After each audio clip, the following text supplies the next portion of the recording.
Hello and welcome to the Bucket Lister podcast. Join your host Keith Crockford along with special guests who have travelled the world, here to share stories of their adventures and plenty of inspo to add to your bucket list.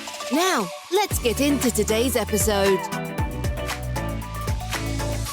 Hello everyone and welcome to this episode of the Bucket Lister podcast. I am your host Keith Crockford and today I am back chatting again for his third episode on the podcast with Tom Lloyd. Hello Tom.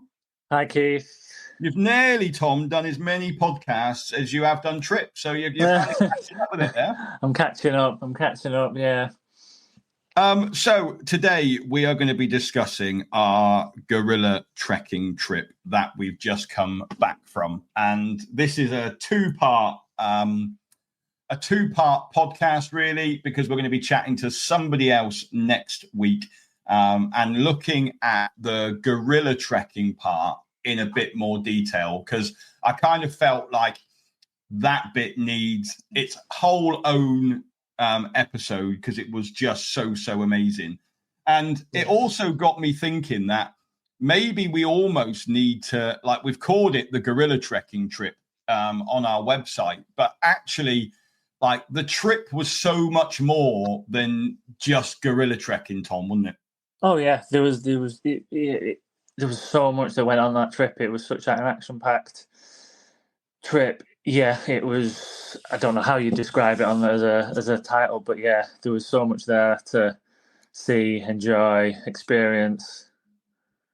And and that was the whole point was that the trip was around the bucket list tick of gorilla trekking. And just to put gorilla trekking into a little bit of context, you can only go gorilla trekking in a couple of places in the world. One of those being Uganda, where we were going, and the other one being Rwanda, and you can also see them in the Congo as well. But obviously, with everything that's happening in the Congo at the minute, it's probably best to stay away from there. So realistically, you've got two options to go gorilla trekking. And the biggest thing with gorilla trekking is the permit costs. And the reason why we chose Uganda was, in the first instance, was because of the price of the permits. And to go gorilla trekking for the day in Uganda is $700 for your permit, just for your permit for the day. Whereas Rwanda is about $1,500 to go there. So that's why Uganda got the tick from us. But obviously it'd be a very short trip. We wouldn't want to be going, it'd be a very expensive trip if we did more days of gorilla trekking. So in essence, you've only got one day of gorilla trekking. So we needed to fill this trip with other things as well. And kind of with the layout of Uganda and to cover the places you needed to go in what we're going to discuss today, you kind of take in quite a lot of the country, Tom, don't you? Oh yeah, there's to say we're flying into Rwanda, quick hop over across to Uganda, and then it's sort of a cross-country drive through all the cities and countryside. You see so much out there. It's just an amazing trip. And we start, like Tom said there, we started our trip off. We flew Rwanda Air. We landed in Rwanda, and then it's a short flight then of an hour just to cross the border. And we landed in Tepe, and then we had about an hour's drive then to get to Kampala, where we were going to have 2 nights in Kampala right at the very start. And I think the biggest shock for me, Tom, when we arrived was how nice the hotel was. Oh, hotel was it was amazing. There's obviously a little mix up at the airport where obviously there was our people, our in-country guides read the wrong time. But again, it was warm day. We stood outside, we chatted, we had some lunch. But when we got to the hotel, I couldn't really expect anything better. Rooftop pool, bar, steam room. We obviously went for some food that night that was really nice. Yeah, that was a top hotel to start the trip on. Yeah, it was nice. It was nice to just sort of have 2 nights there, wasn't it? Just because, yes, I mean, flight-wise, Uganda's pretty, and that's why we chose to fly Rwanda Air, because it was as direct as we could get it. And you're looking at about an 8.5 hour flight to get to Kigali from London. And then it was, like I say, the hour hop. And then our plan was to make our way down through Uganda to finish almost on the border. And then on the final day, hop back over to Rwanda to then fly home again. So kind of it was a journey all the way through, really. But the second day of the trip, actually our third day in essence, was when we really started, and we went for our town tour in Kigali, didn't we? Do you want to talk us through what we saw on the town tour, Tom? Yeah, so obviously after a nice quiet sort of evening on the first night after the flight, got up, breakfast was included. Oh, it was a lovely breakfast, really vast range of food. First stop was the National Mosque of Uganda. Such an amazing place. The architecture, the stained glass windows, all the writing on the walls. Yeah, it can hold sort of around 25,000 people in the mosque, standing on top of the hill of Impalas. So he sort of looks out over all of Kampala. So yeah, we had a nice tour around that, went up the minarets, took some photos. We obviously had to wear an appropriate set of clothing, so the ladies put on headscarf to hide their tops, shoulders and legs. The men obviously put on a long gown just to protect our legs as well. So yeah, really interesting, really lovely place to go visit. Following the mosque, that was a bit of a surprise to me, because it was, the country is pretty much half divided, isn't it, into Christianity and It was very interesting to know that there was such a clear divide, and I didn't know that before we went, really, that an African country in East Africa would have such a Muslim community. Yeah, but even though they were the Muslim community were happy for the Christians to be there, they just gave the overall appearance that everyone is included, everyone is equal. It wasn't, there was no divide. It was sort of like, some of our guides were obviously Muslim, some were Christian. So yeah, it was just really nice. It was nice. The actual stats we were given was that the country is 45% Christian, 45% Muslim, and then 10% traditional, as they described it. And amongst the three guides that we had there, like, we had one of each, didn't we? Which was quite interesting, really. Yeah. What did we do after the mosque then, Tom? So we went to the local market, which that was just crazy. We walked through and experienced a bustling hive of activity. We had to watch out for people walking through with heavy bags, little sort of like big wheelbarrow things that they were sort of carrying stuff on. So at a moment's notice, we'd hear a whistling behind us, and it would step to the right, step to the left. That market was just another level. It was like being in the souks of Marrakesh on steroids, isn't it? Oh yeah. I still can remember it to this day. Yeah, we stopped for some banana biscuits, which they made fresh for us. Wasn't it had some banana juice as well? Yeah, well, they advised us not to have the banana juice, didn't they? Yeah. Because they were like, your stomachs might not be able to cope with it. But Alan, one of our guests, we had 12. There was 12 clients and me on the trip, and Alan, one of our guests, decided that his stomach was going to be perfect for it. So he did try it, and actually, he did have no issues. He reported. So, and he was sharing a room with someone as well. So I think he might have heard about it. So yeah, that was an experience in itself. So there was food, there was meat. We walked through all those, the fresh veg, fresh fruit. Stopped to look out over the market. Even towards the end of the market, it was sort of closed. So all the areas had all the different sections had like their own areas. So all the food, all the meat, all the baking, all the clothes, all segregated off to each other, so you knew where you were at each time. It was very much in that respect like the souks of Marrakesh, wasn't it? Where everything was like bundled together in. Yeah, well, that's it. You're now in this material section. You're now in that material section. Yeah. You're now in, and it, like you say, it was just huge, wasn't it? Like just never ending. And I think if you had gone in there without a guide, we probably would have struggled to get out, I think. Oh, yeah, you would have spent a fair few hours trying to wait for it all to die down to figure out which way you do to get out. But yeah, coming out of the market, there was the taxi rank, which you think of our taxi ranks are hectic. Wow. There was just hundreds of little minivans all parked up in what looked to be a chaotic system. But obviously the locals knew how it worked.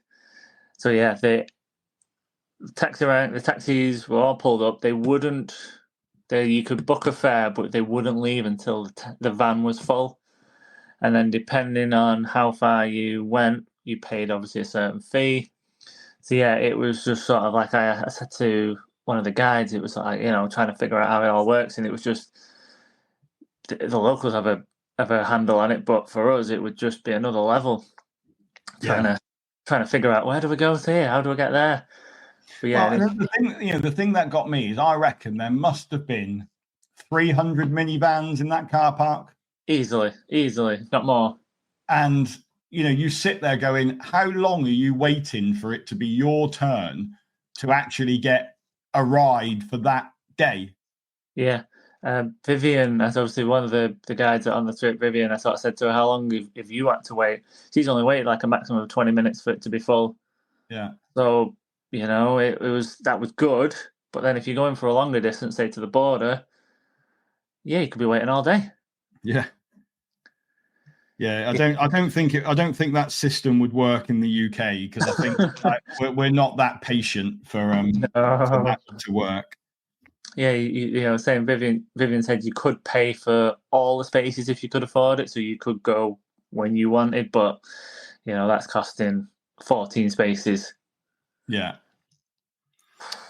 Then we went to the Hindu temple. Yes, yeah, the Hindu temple. That was really nice. Just another side of the religion of the country. It's been there for quite a long time as well, isn't it? It was the first temple in Uganda. And then we went for a few people tried the very interesting lunch, didn't they?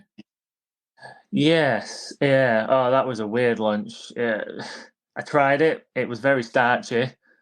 I think there was every form of starch on there. Potatoes, more potatoes. The soup and the chicken was quite nice, but there was barely any meat on the chicken thigh. Yeah, chicken leg that I got. Yeah, I think the group really kind of struggled with. I mean, the food up until that point it was very much. We were trying. That we were given a sort of a more of a local kind of lunch, weren't we? And it was kind of, the choice was chicken or fish, and you got everything no matter what you. Yeah. I mean, the place was very busy and it was lots of people in there, but I don't think it was. I think it was a bit of a shock too far, shall we say, for a few of the group. Yeah, if you'd have ate the whole meal, I would have just sat so heavy on your tummy. But yeah, it was generally a nice place to go and a nice place to see and try the food. But yeah, having been on a couple of trips, it didn't shock me. I was just a bit gutted I didn't have more food, but yeah.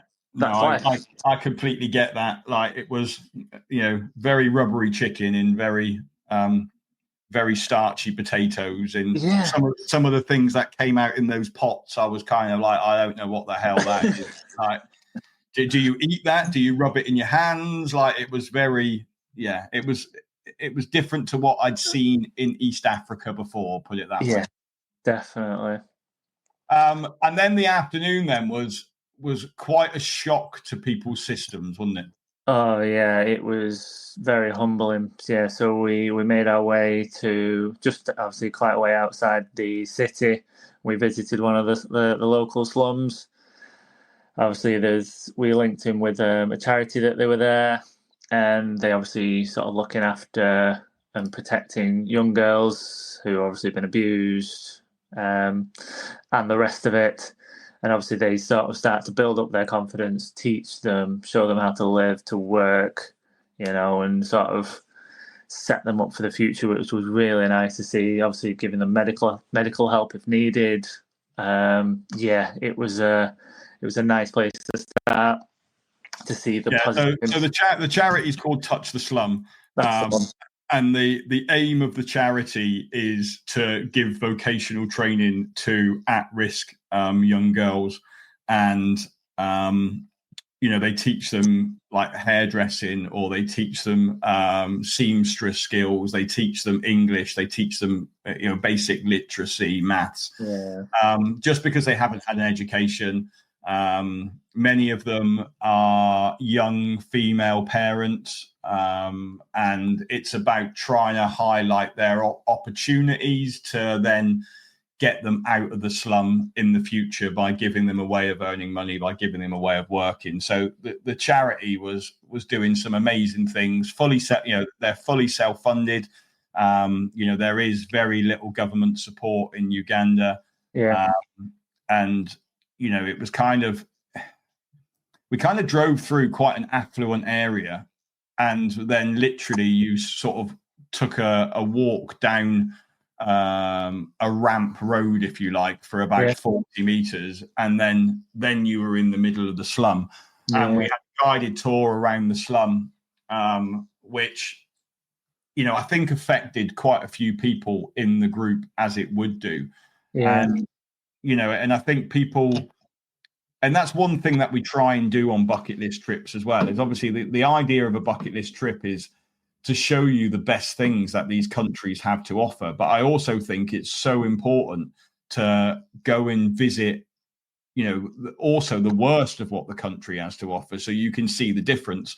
So many people will fly into East Africa and do a luxury safari and stay in these amazing lodges and go and see all the amazing wildlife, but they never actually see the real Africa, or the real country that they're visiting, and the problems that they have as well. Yeah, no, it was, let's say, like you said, it's a humbling experience to see how the other side lives, what they have to deal with,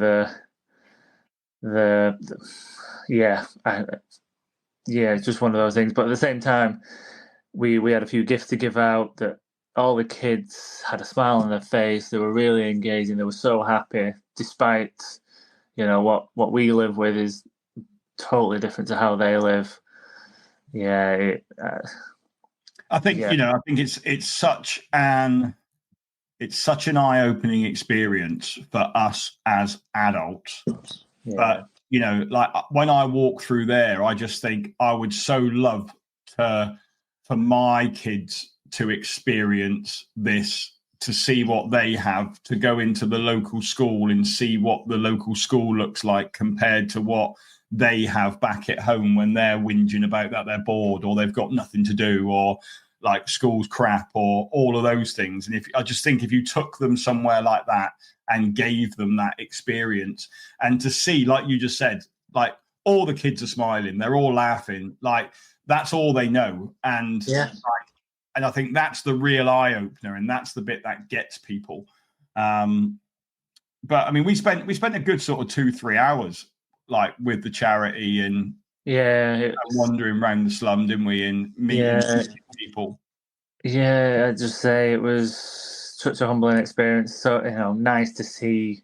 No, it wasn't nice to see it, but it was sort of it was just the experience of like how I live now is, I can't complain with how I live.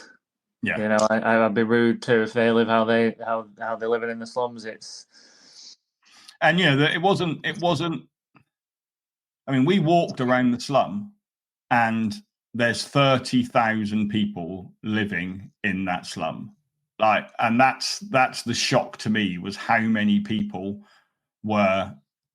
And it made me smile though, because as we were walking through, we walked past obviously like the local bar in the slum, and they were advertising was it the Arsenal game Yes, yeah, they had football on. Yeah, there was They had like, Premier League football on that night, and it was really surprising, like how many people in the slums had their football shirts. Unfortunately, from a Spurs fan, there was far too many Arsenal shirts around. But no one had a Tottenham shirt on, which I wasn't overly surprised about, to be fair. But yeah, yeah, Arsenal United were the main lot of shirts I saw. yeah. And then it was back to the hotel then Back to the hotel for an evening meal, wasn't it? That was kind of we were back quite late really that night. We didn't get back to sort of like 6:30, 7 that night in the end by the time we got back. So it was a quick shower, and then it was kind of like, the food in the hotel restaurant was really good. So most people just stayed there and ate there, didn't they? Yeah, just a nice evening. Obviously, we were obviously informed that obviously we were up early the next day, so just get changed, freshen up, go and grab some food, sort of decompress from the afternoon of we've had, and ready on for the next day. And then the next day was a bit of a travelling day then. Yes, a very sort of a reasonably long day. Obviously, our drivers Nico and Godwin did their best with the roads. Thinking Kampala, it was nice flat roads with the bumps, but along the way, wow, it was bumpity bump. Even that bumpy that it dislodged my bag. Yes, it did. Dislodged my bag, fell down the front of the windscreen, and then got ran over. Oh well, but that's life. No damage. Although I lost my sun lotion and bug spray, but the rest of the group chipped in around where I needed it. But yeah, it was a long day. And now your bag, let's just say it looks well travelled now. It now looks like you're a proper adventurer now. Yes, it's seen some travelling now. So it was life. No damage done. All my clothes were fine.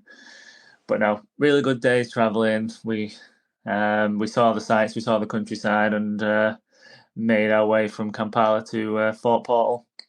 Yeah. And a night in a hotel there. Like you say, we arrived sort of late afternoon, I would imagine, when we got there.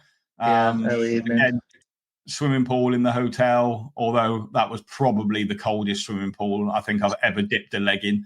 Jeez. How a swimming pool could be that cold when it was 34 degrees outside, I don't know. But no, even when I jumped in and tried to swim to warm myself up, it would never warm up. That was just got colder and colder, and I just had to get out eventually. Yeah, but no, good night in the hotel. It wasn't a good night in the hotel, Tom, because Liverpool and Tottenham were playing that night. And Tottenham lost to Liverpool. So and I was sat in the bar with 2 Liverpool fans in the group. So it wasn't a good night in the hotel at all. You do have better nights coming up, though. Yeah, I do have better nights coming up. Yeah, you are right. And the following day then was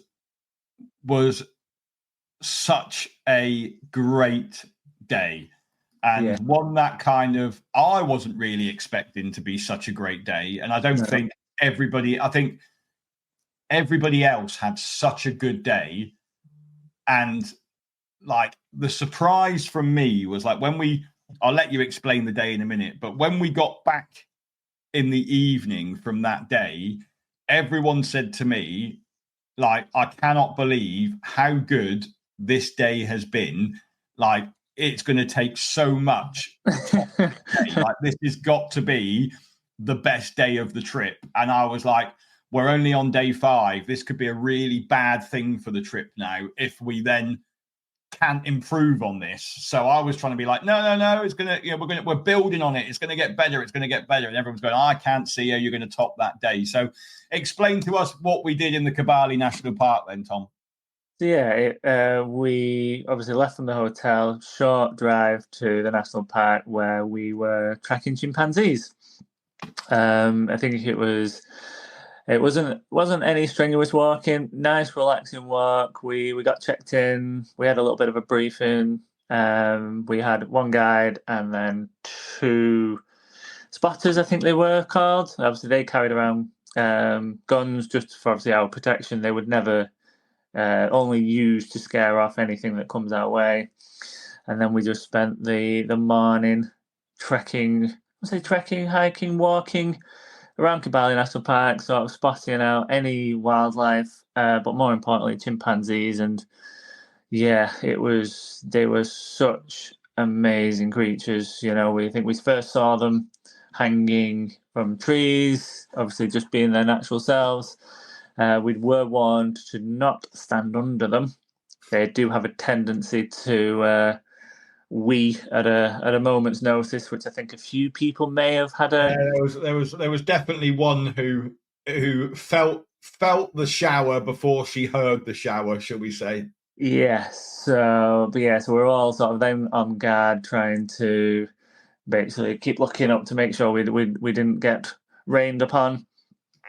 And then towards the end of the day, there was they sort of climbed down and sort of we basically had a close encounter with them. They were literally a stone's throw from us, just peacefully sat there, enjoying their life, and it was just beautiful to be there. I don't think I took many pictures that day. I just sort of enjoyed being there in their presence. You know, how often do you get to do this kind of thing? So I just enjoyed the moment. Yeah. And then I think the highlight of it then was there was two. Well, we found a gorilla just lying on the ground, didn't we? Yeah, we did. Another one came over, and they then started like pruning each other. Yeah, it was. And then next minute, the noise in the forest just erupted, and then all of a sudden there was like 10 around us, and they all came running from different directions. Yeah. And like it made the hairs on the back of my neck stand on end. Like the noise of being in there, and it was just all happened so quickly, and it was just kind of like, what's going on? What's happening? Like, you know, I can't get away from this. It was like, whereas before it had all been very peaceful and very kind of slow moving, and then all of a sudden it was like, bam, there it was. Yeah, I echo what you said. The noise and the activity just sort of burst into life. And you're like, what's going on? What's happening? I think did the guide sort of say it was a riot? Well, say a different family chimp had wandered in, and they were trying to scare it off to away from their family. So the noise was. I'll never forget the activity and that noise, as well as the experience of being there with them. And then we drove to the next hotel, didn't we? Yes. And had lunch at the next one. Yes, it was quite a nice day, nice lunch. We went out in the afternoon as well, didn't we? Yeah, we went and did the swamp walk in the afternoon, and then we did the community walk and met Banana Man. Oh, Banana Man. Oh, as I say, going back to the swamp walk, there was some interesting, were they monkeys, chimpanzees? Different sort of, they were monkeys, weren't they? Yeah, so obviously really sort of distinct white and black birds, all different kinds of wildlife. It was a lovely, actually, wasn't quite swampy, but it was just sort of a nice walk through Yeah, I think if we'd been there during the wet season, it might have been slightly more down by the boardwalks. It might have been a bit more. I mean, those boardwalks were something to be described. There was a few people who were a bit worried about walking across some of those bridges, but yes, they'd seen better days. But hey, So obviously after the swamp walk, really lovely guides on that one. Obviously explaining, stopping, showing us all the different wildlife that we could see. We then headed off to do some coffee tasting. We saw obviously a local coffee bean plantation. How did you find the coffee tasting, Tom? I'm a tea man. Yeah, I'm a tea man all the way here. So I did try it. You know, it was I'll always try stuff. But yeah, we saw from obviously picking to roasting to shelling to grinding, and then obviously the guys and girls on the trip that wanted to have a full mug obviously there was a nice tasting session for them to enjoy. I just had a little sip just to see if I did. I watched your sip in shudder as it went. Yeah, it was very, very bitter. But hey, I'm glad I tried it. Tried it in Peru. Wasn't nice. So, but no, the other people loved the coffee. So, and they even bought some from the lady. We left the coffee tasting place. Short walk. We met some more kids, so we gave out some gifts. And at that moment, the heavens opened. So we took shelter. Well, obviously, it must have been at someone's home for 5-10 minutes, which was sort of nice to sort of be sheltered whilst we didn't get wet through. And then headed off to Banana Man. Oh, Banana Man was hilarious. A local man who makes banana juice, banana beer, and banana gin. So yeah, he showed us. I think we were probably there at like 6 o'clock in the evening. Yeah. And I think he probably must have done his first tour at 10 o'clock in the morning and had been drinking all day, all the way through. Yeah, he was so much. He had such a bubbly personality. Probably the fact he was drunk. But no, he showed us the process of making the banana juice. I think maybe just putting about 5 or 6 bananas in, getting some banana leaves, grinding it all together, making sure all the water split from the banana, and all that process then followed on to the banana beer and the banana gin. And, and you could either have 40% banana gin or you could have 60% banana gin. I did try the 60% banana gin and it tastes like paint stripper to me, but the 40% wasn't too bad. The banana beer was very nice. I did struggle a little bit with the 60%. I smelled the 60. Yeah, the 60 did smell like paint stripper. I passed on that. I think I gave it to Alan. Alan loved it, Alan had quite a few at the 60%. I think he was up dancing with Banana Man. Oh, I'm sure there's a video out there of that. Oh, yeah, I've got one.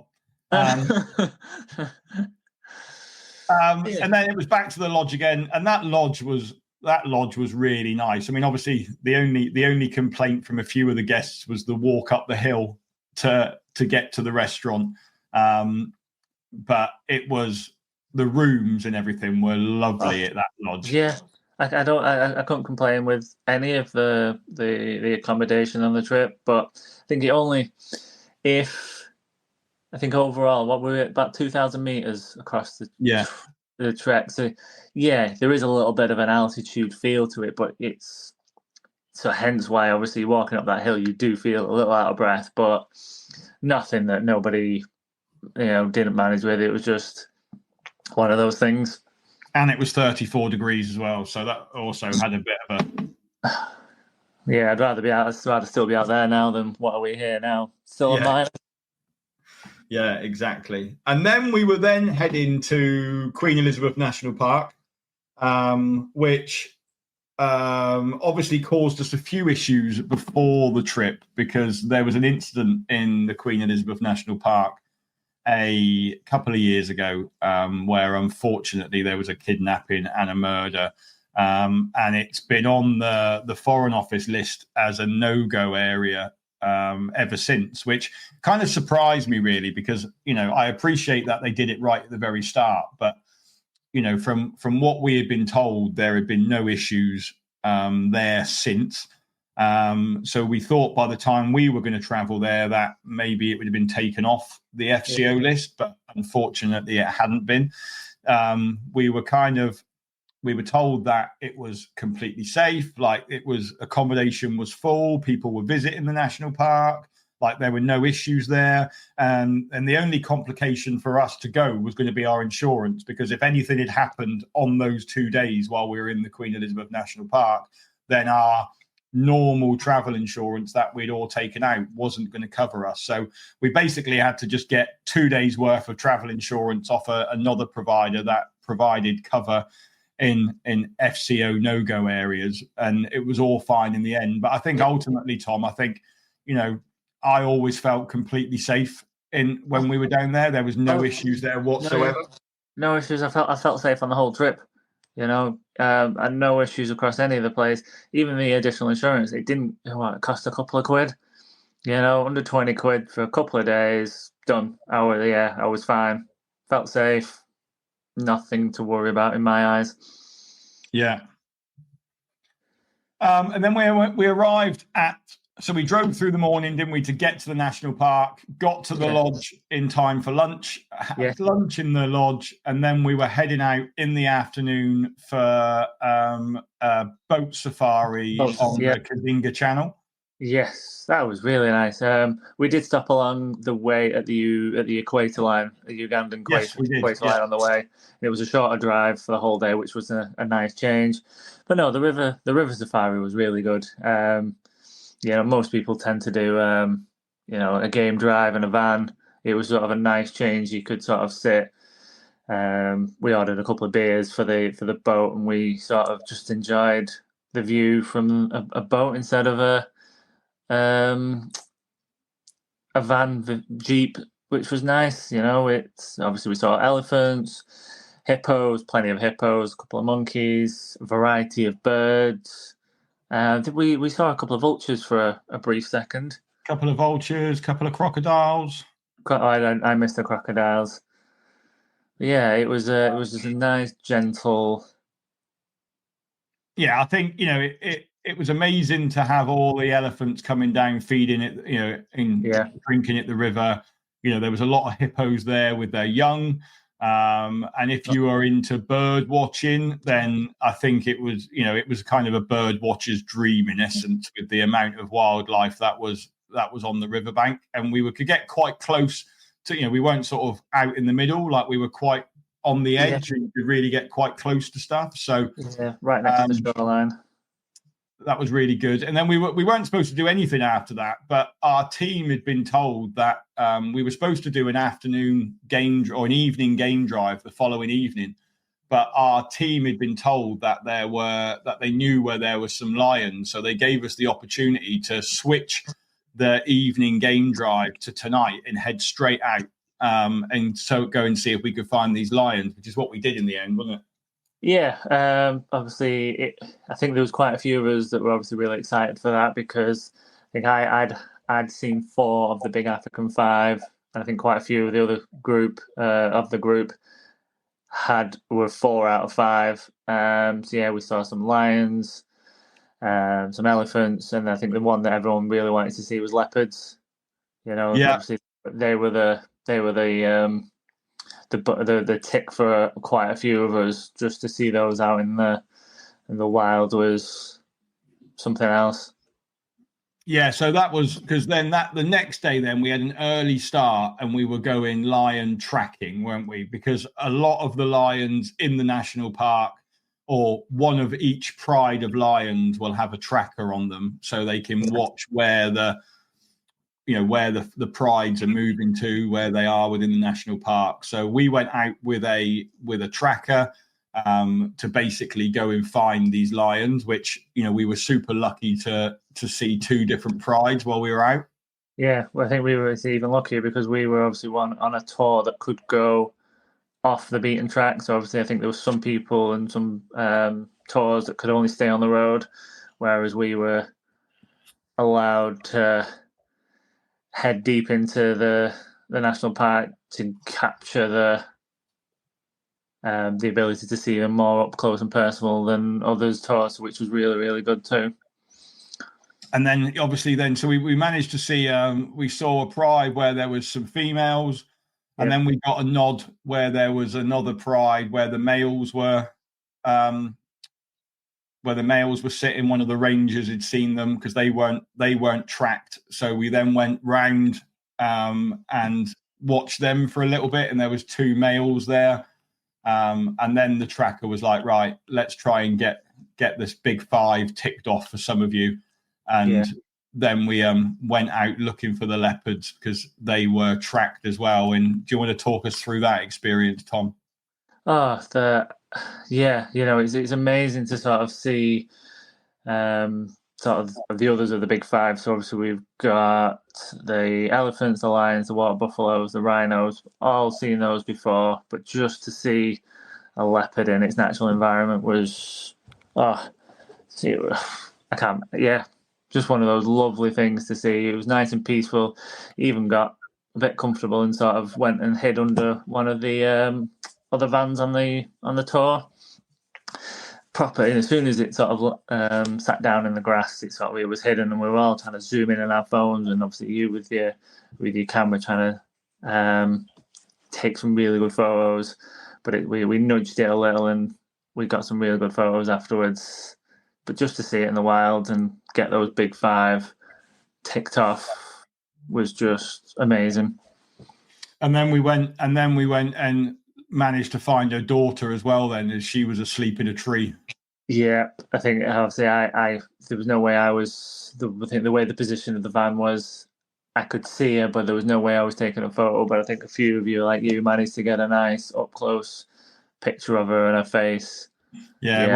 Well, one of the safari trucks started up, didn't it, and went to move off, and it was enough for her to sort of be a bit intrigued, and she kind of lifted her head up for a split second to see what was going on. And I was just lucky enough to have the camera pointing at her as her head moved around. But yeah, it's the patience of a wildlife photographer. I don't think I could ever be a wildlife photographer. Like you certainly need some patience to get that shot. Perfect shot.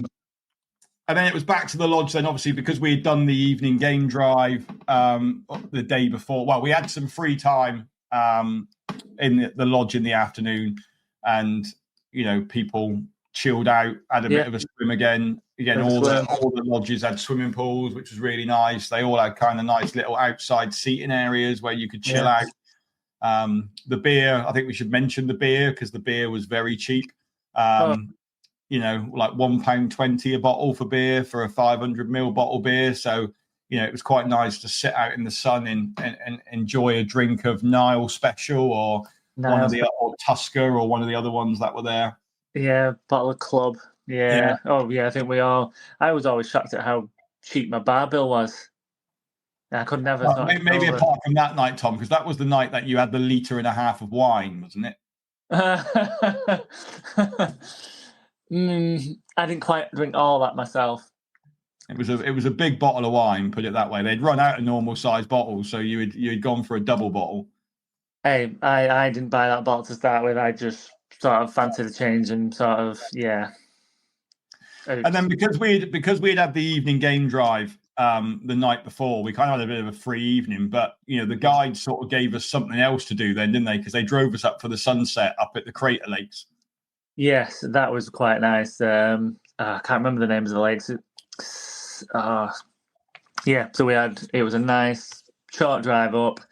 We all got out, spent some time watching the sunset in between two lakes either side. But yeah, it was just a nice, relaxing evening that night.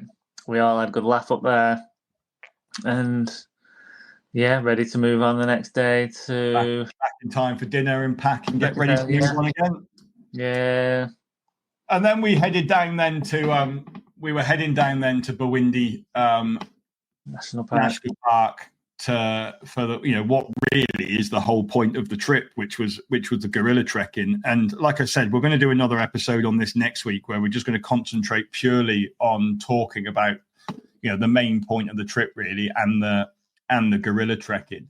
But just quickly from you, Tom, like obviously that it's probably the bucket list tick and the main reason why people book this trip. Was it the bucket list tick that you were looking for?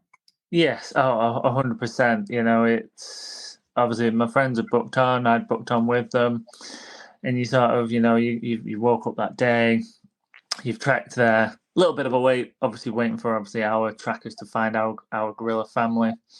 Ours was the Riwigi group family. There was obviously about 14 of them. So obviously just had to find our trackers had to find them. But just seeing them and thinking, oh wow, one of those things some people will never see. And it was just amazing to sit there and experience them living. We only allowed a short time with them as per the park rules. One of them ran into me. He was obviously having a play with someone obviously in the group, ran into me, did a couple of tumble rolls and just turned around and looked at me. And I was like, wow, it's like, I think I was the only one that actually had some physical contact. So yeah, it was to see the silverbacks, to see the babies.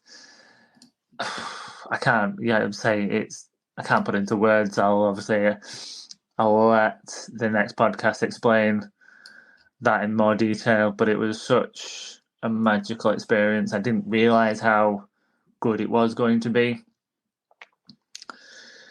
Yeah. It was a very, very special. Yeah. Very, very special time, wasn't it? And I mean, again, we'll talk more about this next week, but we were actually in two separate groups because you can only have 8 people. You can only have 8 people in a trekking group, so we have more than that in ours. So yeah, it was a wonderful, wonderful experience, and one which we'll tell you more about. Next week. So then it was just time to come home, Tom, wasn't it? Yeah, it was we all sort of chatted over the day's experience, and it's sort of like we were saying to Alan, is this a perfect day, or is it going to be a perfect trip? And I think we eventually sort of landed on it was the perfect trip through the chimps, the safari, the gorillas, the friends, the more even more friends and connections that we made on the trip. Yeah, that night was sort of a reminiscing night where we all chatted, we all shared our experiences, and one final night together before driving back to the airport in Kibale. Yeah, no, it was. And then obviously, like I said, we had to jump the border, didn't we? So we woke up the following morning after the gorilla trekking, and then we drove. Then we left about 9 o'clock. Had a little bit of a lay-in. Like there was quite a few early mornings on this trip, wasn't it? Not too early, but yeah, there was some 6s, some 7s. Yeah, it was overall. I think you were fine, and you could go to bed early. 9 times out of 10, you slept on the van if you were tired. Yeah. You had enough time to catch some sleep on the van to make sure you were wide awake for any of the activities. Yeah. And it was about a 2.5 hour drive, wasn't it, to get from the final lodge to the border crossing from Uganda to Rwanda. That was a bit of a faff in terms of like any road border crossing. Like we had to get the bags off the bus, we had to go through scanners, we had to check all the paperwork for the vehicles and all of that malarkey. But it probably took us hour and 15 minutes to. Yeah, an hour and a half. Yeah, it kept moving. I think the only bit of delay was obviously getting the guides through, because obviously they had to help us with our stuff, move the stuff, then get us through, then do themselves. So I think it was just getting the guides through at the very end that was probably the slight delay. But no, it was nothing crazy, easy to deal with. They just wanted to check everything, which. Yeah. Yeah, and then loading all the bags back onto the bus again and make sure none were going to fall off. Yeah. And then obviously we had a little bit of spare time before our flight in the evening. It was like another 2 hours then from the crossing to get to Kibale itself. Yeah. We had a few hours in the afternoon free, so we decided to go and have a walk around the Genocide Museum, didn't we? Oh, Jesus, yeah. It was nice to go and experience it, but yeah, I don't remember much of it in my lifetime, but to go and see it and to read the stories, see how it. Yeah, I'm humbled by what they went through. It was a learning experience for me. I think I did spend a fair bit of time reading the boards, the stories, seeing the photos, seeing the clothes. Yeah, I had a very somber afternoon, but one worthy of going to. Yeah, and I think that's it, isn't it? I'm like, I was imming and ahhing what we should do about it, because obviously it was the final day of the trip, and you kind of want to finish the trip on a high, if you like. And we'd had the gorilla trekking the day before, so I was a bit like, do we really want this experience on the final day of the trip after what we had just done yesterday? But I think the lovely thing about it is the fact that it is a memorial, and it's also a memorial for obviously those that tragically lost their lives, but also it's a memorial for those that survived and how they are growing. And I think, like you say, it was an educational experience. Like, obviously I knew it had happened. I knew what it was about. But again, I still learned so much more. And to me, it was like going to the killing fields in Cambodia. Like, if you go to Cambodia, you have to experience going that to understand what Cambodia's been through. And I think that was very similar in Rwanda, where, you're in Rwanda, although we didn't spend very much time in Rwanda. The only thing we actually did was go there. But I kind of felt like it was like you needed to experience that to understand what Rwanda's been through. Agreed. Oh yeah, I would 100% keep it on the list of activities just for that educational, just to see it, to experience it. If you don't want to go in, you can wait in the bus or in the cafe. But yeah, it was definitely worth it for me to. I never knowing much about it. It was a nice educational piece. And I took a bit from it, which was nice, and I learned a bit. So yes, it wasn't a negative experience. It was a nice, somber but educational. Yeah, and you just feel like you know more about it now, don't you? Yeah, 100%. And I was, I would just say, say thank you for including it in the tour, regardless of what it's about. Yeah, and it's part of history at the end of the day, and I think it does need to be highlighted. I think that's the key thing that they were trying to get to, is actually how do we make sure that these things never happen again? Like, agreed.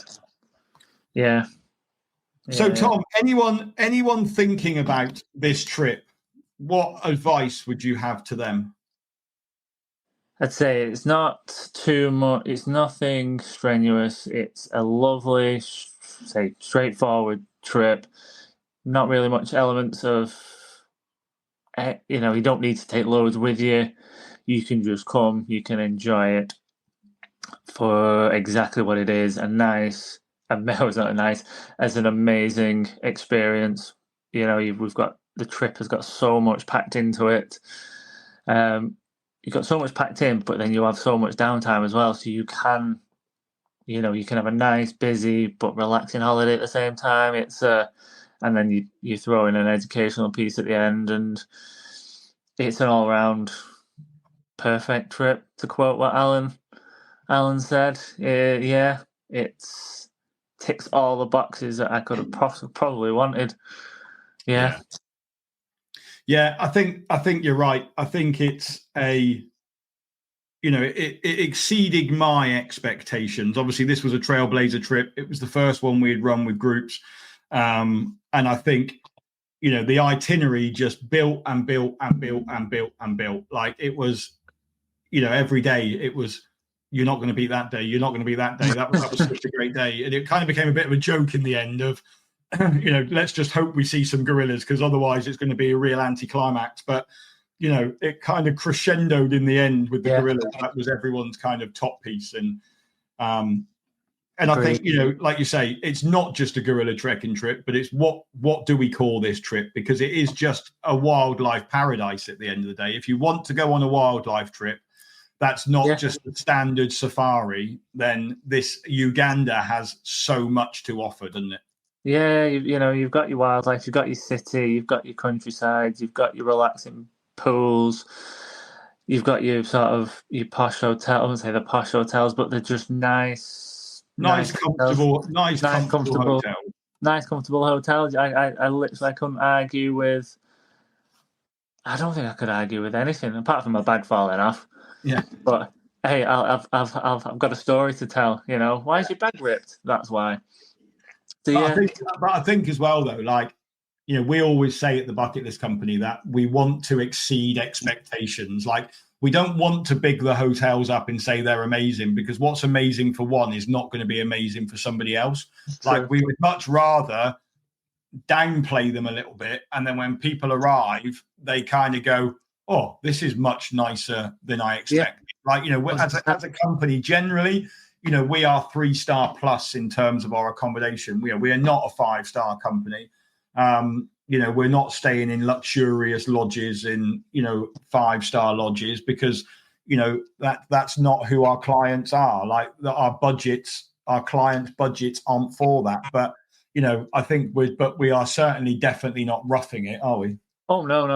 I'd say, the nice, comfortable places that, as I say, they exceeded my expectations. I think all but one had a pool. Oh, I don't know if the last one did. I didn't see it, but I'm not bothered. You've got a shower. You can get clean. You've still got. Yeah, they all had a pool. One was just empty because they were doing maintenance on it at the end. Right. Yeah, so they've all got pools. Yeah. I can't. But more importantly, Tom, they all had bars. That was it. Yeah, that's very true. Can't. Well, if you are thinking about a gorilla trekking trip or a trip to Uganda, then this is probably one to have a look at. Like I said, next week we'll be doing another episode with one of our other guests on the trip, who is going to be sort of explaining the whole gorilla trekking bit in more piece. We've managed to nearly do an hour's episode now. So if we'd added the gorilla bit in, we would have been a whole lot longer than that. So I think it definitely deserves its own episode. So that's the plan for next week. I'll put links into the show notes for this one with the trip, and also some of the blogs that I've written since I've been back. There's a trip report in there. There's also a comparison between why we chose Uganda over Rwanda for the gorilla trekking element of it. So there's some information there for you to have a look at as well. But, you know, I think the biggest thing about this is, you know, it's very interesting. People were posting lots of photos back to their socials from this trip, and, you know, reading the comments from people on their posts. And it was all about, oh, that looks amazing. You know, that's now made its way onto my bucket list. So with regards to that, like, if wildlife's your thing, if seeing mountain gorillas is your thing, then I think this potentially is definitely a trip for you to add onto your bucket lists in the future. Tom, thanks ever so much for coming back on again. It's been really interesting to hear your thoughts on the trip. And obviously from my perspective, you know, and from, you know, people listening's perspective, you know, you want to hear it from those people that have been on the trip. You don't want to hear me banging on about it. You want to hear a real life kind of from someone who's done it as well. We don't want it to be a sales pitch. I mean, Tom is pretty honest in his thing, and if he didn't like it, he would definitely say. So thanks again, Tom, for coming on. Like I said, I'll be back next week with another episode of the Bucket Lister podcast, where we will be talking about gorillas and gorilla trekking. But until then, have a great week, and I'll speak to you soon. Bye-bye. Thanks for listening to this episode of the Bucket Lister podcast. Be sure to click follow to be alerted for next week's episode. For more travel inspiration, check us out at www.thebucketlistcompany.co.uk or follow us on socials. See you next time.